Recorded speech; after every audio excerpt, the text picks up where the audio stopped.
اس آیت میں لکھا ہے، مقدس پالوس رسول کہتا ہے کیونکہ میں انجیل سے شرماتا نہیں، اس لیے کہ وہ ہر ایک ایمان لانے والے کے واسطے، پہلے یہودی پھر یونانی کے واسطے نجات کے لیے خدا کی قدرت ہے۔ پالوس رسول خداوند یسوع مسیح کو قبول کرنے کے بعد بڑی خود اعتمادی اور دلیری کے ساتھ خوشخبری کی منادی کرنے کے لیے تیار تھا، اور مقدس پالوس رسول اس خوشخبری کو لے کر جس وقت اتھینے شہر کے لوگوں کو خداوند یسوع مسیح کی خوشخبری سناتا ہے تو اسے اتھینے شہر میں بہت ساری مشکلات کو فیس کرنا پڑتا ہے۔ پیشتر یہ کہ میں ان مشکلات کو آپ کے ساتھ بانٹوں، میں اتھینے شہر کا تعارف آپ کے سامنے رکھنا چاہتا ہوں، اور یاد رکھیں یہ شہر یونان کا نمایاں اور عظیم شہر تھا۔ یہ شہر یونان کی قدیم ریاست ایٹیکا کا دارالخلافہ تھا، اور موجودہ یونان کا بھی دارالخلافہ یہی شہر ہے۔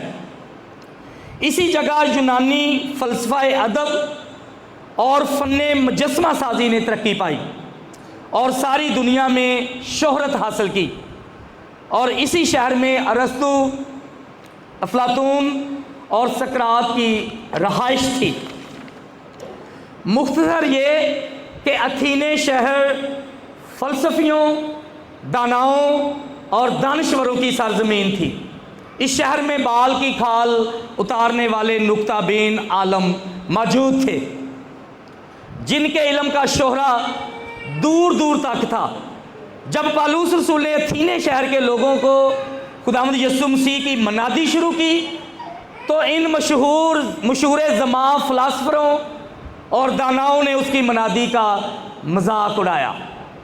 پالوس رسول کے لیے اتھینے شہر میں مشکلات، جس وقت اس نے اتھینے شہر کے لوگوں کو جا کر، بت پرست لوگوں کو جا کر خداوند یسوع مسیح کی بشارت دی تو پالوس رسول کو بہت ساری مشکلات کو فیس کرنا پڑا۔ وہ مشکلات کون سی ہیں؟ جس وقت ہم اعمال کی کتاب اس کا 17واں باب اور اس کی 18 سے 32 آیات پر مبنی حوالہ کو دیکھتے ہیں تو ہمیں پتہ چلتا ہے کہ مقدس پالوس رسول کی منادی کے جواب میں اتھینے شہر میں بسنے والے اپکوری اور ستوئکی فیلسوف اس کا مقابلہ کرنے لگے۔ اس وقت پالوس رسول نے خداوند یسوع مسیح کی بشارت دی تو ان لوگوں نے پالوس رسول کے لیے الفاظ استعمال کرتے ہوئے کہا، یہ بکواسی کیا کہنا چاہتا ہے، اور انہوں نے کہا یہ غیر معبودوں کی خبر دینے والا معلوم ہوتا ہے۔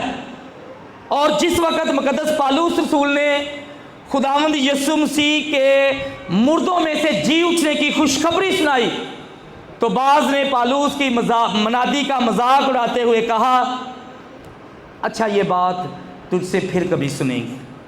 میرے عزیزو، ان حوالہ جات کو دیکھنے سے پتہ چلتا ہے کہ اتھینے شہر کے لوگوں نے پالوس رسول کے ایمان کا بری طرح سے مذاق اڑایا اور اسے اتھینے شہر میں بہت ساری روحانی مشکلات کو فیس کرنا پڑا۔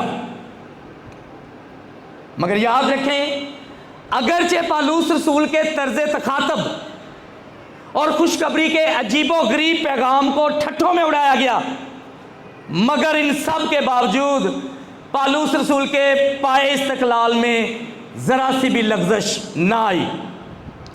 اس نے ان مغرور فلسفیوں، داناؤں کی پرواہ نہ کی اور بڑی دلیری اور ثابت قدمی سے یہ اعلان کیا کہ میں انجیل سے شرماتا نہیں۔